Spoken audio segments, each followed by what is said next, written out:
ಇನ್ನು ಬಿಜೆಪಿ ನಾಯಕರ ಮುನಿಸು ಕಾಂಗ್ರೆಸ್ಗೆ ಉತ್ತರ ಕನ್ನಡದಲ್ಲಿ ವರವಾಗುತ್ತಾ ಅನ್ನೋದು ಈಗಿರುವಂತ ಚರ್ಚೆ. ಕಾಗೇರಿ ಟಿಕೆಟ್ಗೆ ಅನಂತಕುಮಾರ್ ಹೆಗಡೆ ಫಸ್ಟ್ ವಿರೋಧವನ್ನ ವ್ಯಕ್ತಪಡಿಸಿದ್ರು. ಕಾಗೇರಿಗೆ ಬೆಂಬಲವನ್ನ ನಾನು ಕೊಡೋದಿಲ್ಲ ಅಂತ ಡೈರೆಕ್ಟ್ ಆಗಿ ಹೇಳ್ಬಿಟ್ಟಿದ್ದಾರಂತೆ ಅನಂತಕುಮಾರ್ ಹೆಗಡೆ. ಇಬ್ಬರ ಜಗಳದ ಲಾಭವನ್ನ ಪಡೆಯೋದಕ್ಕೆ ಕಾಂಗ್ರೆಸ್ ರಣತಂತ್ರವನ್ನ ರೂಪಿಸ್ತಾ ಇದೆ. ಈಗ ನಾವಿಬ್ರು ಜೋಡೆತ್ತು ಇದ್ದಂಗೆ ಕೆಲಸ ಮಾಡ್ತೀವಿ ಅಂತ ಹೇಳಿ ಕಾಗೇರಿ ಮೊನ್ನೆ ತಾನೇ ಸ್ಟೇಟ್ಮೆಂಟ್ ಅನ್ನ ಕೊಟ್ಟಿದ್ರು. ಯಾವುದೇ ಭಿನ್ನಮತ ಇಲ್ಲ, ನನ್ನ ಗೆಲುವಿಗೆ ಅನಂತಕುಮಾರ್ ಹೆಗಡೆ ಕೂಡ ಶ್ರಮಿಸ್ತಾರೆ ಅಂತೆಲ್ಲ ಹೇಳಿದ್ರು. ಆದ್ರೆ ಕಾಗೇರಿ ಭೇಟಿಗೆ ಸಿಗ್ತಾ ಇಲ್ವಂತೆ ಅನಂತಕುಮಾರ್ ಹೆಗಡೆ. ಅವ್ರು ಕೊಟ್ಟಂತ ಸ್ಟೇಟ್ಮೆಂಟ್ ಅವ್ರಿಗೆ ಮುಳುವಾಯಿತು.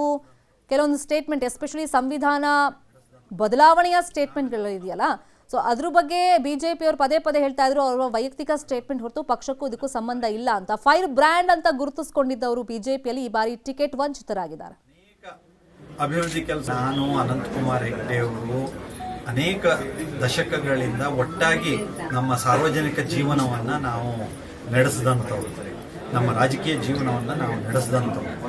ನಾವೆಲ್ಲರೂ ನಮ್ಮ ಪಕ್ಷದ ತತ್ವ ಸಿದ್ಧಾಂತಕ್ಕೆ ಬದ್ಧವಾಗಿ ಕೆಲಸ ಕಾರ್ಯಗಳನ್ನು ಮಾಡಿದಂಥವ್ರು. ಅನಂತಕುಮಾರ್ ಹೆಗಡೆ ಅವರು ಕೇಂದ್ರ ಸಚಿವರಾಗಿ ನಿರಂತರವಾಗಿ ಸಂಸದರಾಗಿ ಅವರು ಅನೇಕ ಅಭಿವೃದ್ಧಿ ಕೆಲಸವನ್ನು ದೇಶದಲ್ಲಿ ಕ್ಷೇತ್ರದಲ್ಲಿ ಮಾಡಿದ್ದಾರೆ.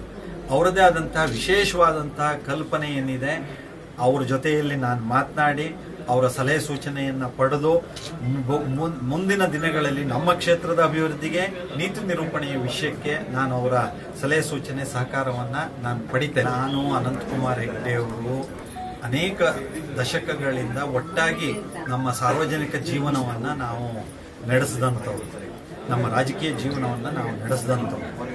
ನಾವೆಲ್ಲ ಇದೇ ವಿಚಾರವಾಗಿ ಇನ್ನಷ್ಟು ಡೀಟೇಲ್ ಆಗಿ ಇನ್ಫಾರ್ಮೇಶನ್ ಕೊಡೋದಕ್ಕೆ ಫೋನ್ ಸಂಪರ್ಕದಲ್ಲಿ ಜಾಯ್ನ್ ಆಗಿದ್ದಾರೆ ನಮ್ಮ ರಿಪೋರ್ಟರ್ ದರ್ಶನ್ ನಾಯಕ್.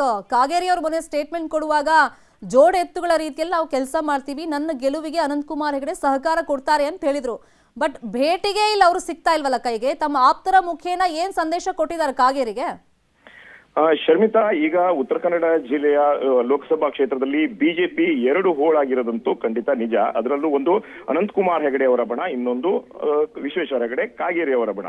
ಕಾಗೇರಿಯವರು ಚುನಾವಣೆ ಸಮೀಪಿತ ಅಂದ್ರೆ ಅನಂತಕುಮಾರ್ ಹೆಗಡೆ ಅವರಿಗೆ ಯಾವಾಗ ಟಿಕೆಟ್ ಕೈ ತಪ್ಪತ್ತೋ ಅವರನ್ನ ಮನವೊಲಿಸುವಂತ ಒಂದು ನಿಟ್ಟಿನಲ್ಲಿ ವಿಶ್ವೇಶ್ವರ ಹೆಗಡೆ ಕಾಗೇರಿ ಅವರು ಅನಂತಕುಮಾರ್ ಹೆಗಡೆ ಮತ್ತು ತಾನು ಎರಡು ಜೋಡೆತ್ತಿದ್ದಂಗೆ ನಾವು ಕಳೆದ 16 ಅವಧಿಯಿಂದಲೂ ಸಹ ಒಟ್ಟಿಗೆ ಇದ್ದೇವೆ ಎನ್ನುವಂತ ಒಂದು ಮಾತನ್ನ ಹೇಳಿದ್ರು. ಆದ್ರೆ ಇದು ಸತ್ಯಕ್ಕೆ ದೂರವಾದಂತ ಮಾತು.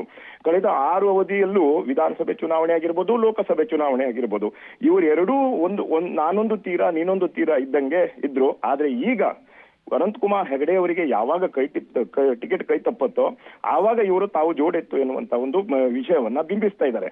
ಆದ್ರೆ ಇದಕ್ಕೆ ಅನಂತಕುಮಾರ್ ಹೆಗಡೆ ಅವರು ಸೊಪ್ಪಾಗ್ತಾ ಇಲ್ಲ. ಕಾಗೇರಿ ಅವರು ಅನಂತಕುಮಾರ್ ಹೆಗಡೆ ಅವರಿಗೆ ಭೇಟಿಯಾಗಲು ಸಹ ಬಂದಂತ ಒಂದು ಸಂದರ್ಭದಲ್ಲಿ ಅನಂತಕುಮಾರ್ ಹೆಗಡೆ ಅವರು ಹೇಳಿರುವಂತ ಒಂದು ಮಾತೇನಪ್ಪಾ ಅಂದ್ರೆ, ಕಾಗೇರಿ ಅವರಿಗೆ ನಮ್ಮ ಮನೆ ಹೊಸಲು ಸಹಿತ ದಾಟಲು ಬಿಡಲ್ಲ, ಇಲ್ಲಿ ಬರಬೇಡ ಅಂತ ಹೇಳಿ ಅಂತ ತಮ್ಮ ಬೆಂಬಲಿಗರ ಜೊತೆ ಹೇಳಿ ಕಳಿಸಿದ್ರು. ಅದ್ರ ಜೊತೆಗೆ ಕಾಗೇರಿ ಅವರಿಗೆ ಬೆಂಬಲಿಸುವ ಮಾತೇ ಇಲ್ಲ ಎನ್ನುವಂತ ಒಂದು ಮಾತನ್ನು ಸಹ ತಮ್ಮ ಬೆಂಬಲಿಗರ ಜೊತೆ ಹೇಳಿ ಕಳಿಸಿದ್ರು. ಈ ಹಿನ್ನೆಲೆಯಲ್ಲಿ ಗೊತ್ತಾಗುತ್ತೆ ಅನಂತಕುಮಾರ್ ಹೆಗಡೆ ಅವರು ಯಾವುದೇ ಕಾರಣಕ್ಕೂ ಕಾಗೇರಿ ಅವರನ್ನ ಬೆಂಬಲಿಸಿಲ್ಲ ಎನ್ನುವಂಥದ್ದು. ಇದರಿಂದ ಕಾಗೇರಿ ಅವರು ಈಗ ನಿರಾಸರಾಗಿದ್ದಾರೆ. ಅದ್ರ ಜೊತೆಗೆ ಅನಂತಕುಮಾರ್ ಹೆಗಡೆ ಅವರ ಬಣ ಎಲ್ಲಾ ತಾಲೂಕಲ್ಲೂ ಸಹ ಬೇರೂರಿರುವಂತದ್ದು. ಈಗಾಗಲೇ ಕಾಗೇರಿ ವಿರುದ್ಧ ಸಾಮಾಜಿಕ ಜಾಲತಾಣದಲ್ಲಿ ವಿರೋಧದ ಪೋಸ್ಟ್ ಗಳನ್ನ ಸಹ ಹಾಕ್ತಾ ಇರುವಂತದ್ದು. ಶರ್ಮಿತಾ, ದರ್ಶನ್ ನಾಯಕ್ ತಮ್ಮ ಇನ್ಫಾರ್ಮೇಶನ್ಗೆ.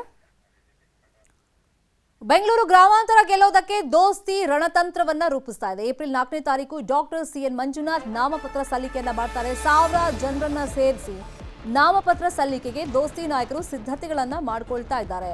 ವಿಜಯೇಂದ್ರ ಅವರು ಸೂಚನೆ ಕೊಟ್ಟಿದ್ದಾರೆ ಬಿಜೆಪಿಯ ಕಾರ್ಯಕರ್ತರಿಗೆ ಆ ಭಾಗದಲ್ಲಿ ಸಿದ್ಧತೆಯನ್ನ ಮಾಡಿಕೊಳ್ಳಿ ಅಂತ ಹೇಳಿ. ಇನ್ನು ನಾಮಪತ್ರ ಸಲ್ಲಿಕೆ ಸಂದರ್ಭದಲ್ಲಿ ಕುಮಾರಸ್ವಾಮಿ ಅವರು, ಯಡಿಯೂರಪ್ಪ ಸೇರಿದಂತೆ ಪ್ರಮುಖರು ಪಾಲ್ಗೊಳ್ತಾರೆ. ಈಗ ನಿನ್ನೆ DK ಸುರೇಶ್ ಅದ್ಧೂರಿಯಾಗಿ ರ್ಯಾಲಿ ಮಾಡ್ಕೊಂಡು ಬಂದು ಪ್ರಮುಖರ ಉಪಸ್ಥಿತಿಯಲ್ಲಿ ನಾಮಪತ್ರ ಸಲ್ಲಿಕೆಯನ್ನ ಮಾಡಿದ್ರಲ್ಲ, ಸುರೇಶ್ ನಾಮಪತ್ರ ಜಾತ್ರೆಗೆ ಸಡ್ಡು ಕೊಡೋದಕ್ಕೆ ದೋಸ್ತಿ ನಾಯಕರು ರಣತಂತ್ರವನ್ನ ರೂಪಿಸಿದ್ದಾರೆ. ದೋಸ್ತಿ ನಾಯಕರ ರಣತಂತ್ರ ಈ ತರ ಆದ್ರೆ ಕಾಂಗ್ರೆಸ್ ಅವರಿಗೆ ಟಕ್ಕರ್ ಕೊಡೋದಕ್ಕೆ ಬೇರೆ ರೀತಿಯಲ್ಲಿ ತಂತ್ರವನ್ನ ಮಾಡಿದೆ. ಡಾಕ್ಟರ್ CN ಮಂಜುನಾಥ್ಗೆ ಟಕ್ಕರ್ ಕೊಡೋದಕ್ಕೆ ಕಾಂಗ್ರೆಸ್ ರಣತಂತ್ರ ಹೇಗಿದೆ ಅಂದ್ರೆ, ಡಾಕ್ಟರ್ CN ಮಂಜುನಾಥ್ ಹೆಸರಿನ ಪಕ್ಷೇತರ ಅಭ್ಯರ್ಥಿಯನ್ನ ಅಖಾಡಕ್ಕೆ ಇಳಿಸ್ತಿದೆ ಅನ್ನೋ ಚರ್ಚೆಗಳು ನಡೀತಾ ಇದೆ. ಯಾಕಂದ್ರೆ ಈಗ ಮತದಾರರಿಗೆ ಗೊಂದಲವನ್ನ ಸೃಷ್ಟಿ ಮಾಡೋದಕ್ಕೆ, ಗೊಂದಲ ಸೃಷ್ಟಿ ಆದ್ರೆ ಡಾಕ್ಟರ್ CN ಮಂಜುನಾಥ್ ಅಂತ ಎರಡೆರಡು ಹೆಸರು, ಒಂದೇ ಹೆಸರಿನ ಎರಡು ಹೆಸರು ಕಂಡು ಬಂದ್ರೆ, ಅಲ್ಲಿ ಒಂದೇ ರೀತಿಯ ಎರಡು ಹೆಸರು ಕಂಡು ಬಂದಾಗ ಅಲ್ಲಿ ವೋಟ್ ವಿಭಜನೆ ಆಗುತ್ತೆ ಅನ್ನೋ ಉದ್ದೇಶದಿಂದಲೇ ಕಾಂಗ್ರೆಸ್ ಈ ರೀತಿ ಗೊಂದಲವನ್ನ ಇಲ್ಲಿ ಸೃಷ್ಟಿ ಮಾಡಿ ಡಾಕ್ಟರ್ CN ಮಂಜುನಾಥ್ ಹೆಸರಿನ ಮತ್ತೊಬ್ಬ ಅಭ್ಯರ್ಥಿಯನ್ನ ಅಖಾಡಕ್ಕೆ ಇಳಿಸ್ತಾ ಇದೆ ಅಂತ ಹೇಳಲಾಗ್ತಾ ಇದೆ. ಯಾರು ಹಾಗಾದ್ರೆ ಈ ಮತ್ತೊಬ್ಬ ಕ್ಯಾಂಡಿಡೇಟ್ ಡಾಕ್ಟರ್ CN ಮಂಜುನಾಥ್ ಅಂದ್ರೆ ಹಾಸನ ಜಿಲ್ಲೆ ಚನ್ನರಾಯಪಟ್ಟಣದವರು. ಇವರು ನಾಮಪತ್ರ ಸಲ್ಲಿಕೆಗೆ ಸಿದ್ಧತೆಯನ್ನ ಮಾಡ್ಕೊಳ್ತಾ ಇದ್ದಾರೆ. ತಮಿಳುನಾಡಿನ ಗ್ಲೋಬಲ್ ಹ್ಯೂಮನ್ ಪೀಸ್ ಯೂನಿವರ್ಸಿಟಿಯಿಂದ ಗೌರವ ಡಾಕ್ಟರೇಟ್ ಅನ್ನ ಪಡೆದಿದ್ದಾರೆ ಈ ಮಂಜುನಾಥ್. ಏಪ್ರಿಲ್ 2ನೇ ತಾರೀಕು ನಾಮಪತ್ರ ಸಲ್ಲಿಕೆ ಮಾಡುವಂತ ಸಾಧ್ಯತೆಗಳಿದೆ. ಕನ್ನಡಿಗರ ಮೆಚ್ಚಿನ ನಿಮ್ಮ ನ್ಯೂಸ್ 18 ಕನ್ನಡ ಈಗ ವಾಟ್ಸ್ಆಪ್ನಲ್ಲಿಯೂ ಲಭ್ಯ.